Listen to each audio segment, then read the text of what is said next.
C'était il y a longtemps. Il n'y avait que du noir. La lune et le soleil non plus. Aucune lumière n'était visible nulle part. L'obscurité couvrait le tout. Le très miséricordieux, tout-puissant Allah décida de mettre en place un lieu pour ses créations. Pour que le monde entier soit créé, tout ce qu'il avait à dire était « soi ». Allah créa un monde magnifique à regarder. Il conçut la terre pour qu'on s'y promène. Il éleva ensuite des montagnes pour la soutenir.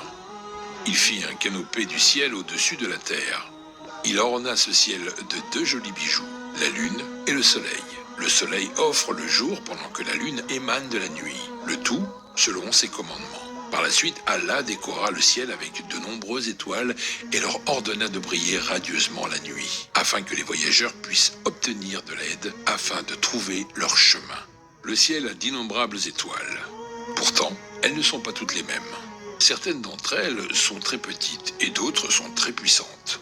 Beaucoup éclairent légèrement tandis que d'autres brillent intensément. Ces belles étoiles guident les voyageurs vers leur destination. Allah ensuite sépara les terres des mers. Il répandit des plantes sur les terres, des arbres, des buissons et de jolies fleurs. Sous ses ordres, l'eau de pluie nourrit les plantes pour les aider à pousser. Après cela, Allah créa une grande variété d'animaux. Des lions, des chevaux, des vaches, des zèbres et des éléphants. Ensuite, il créa d'étonnants oiseaux, des aigles, des paons, des autruches, des moineaux et des rossignols. Les mers aussi avaient de petites et grandes créatures, belles et surprenantes. Le monde était incroyablement beau, avec des terres vertes, des cieux bleus et des mers de différentes nuances de bleu et de vert. Le monde entier regorgeait de ces créations. La terre avait des animaux. Le ciel avait des oiseaux, tandis que la mer avait un assortiment de poissons. Mais Allah voulait rendre le monde encore plus beau. Allah créa alors des anges. Ce sont des êtres de lumière qui accomplissent chacune des commandes d'Allah. Ils sont aussi ses messagers. Ils transmettent ces messages dans tous les coins du monde.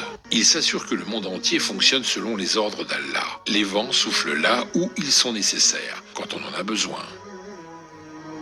Les nuages versent les pluies là où il faut, et les pluies arrosent les plantes et remplissent les puits et les lacs. Allah créa ensuite les djinns du feu. Certains de ces djinns sont bons et d'autres sont mauvais. Certains croient en lui et ses pouvoirs, et d'autres sont non-croyants.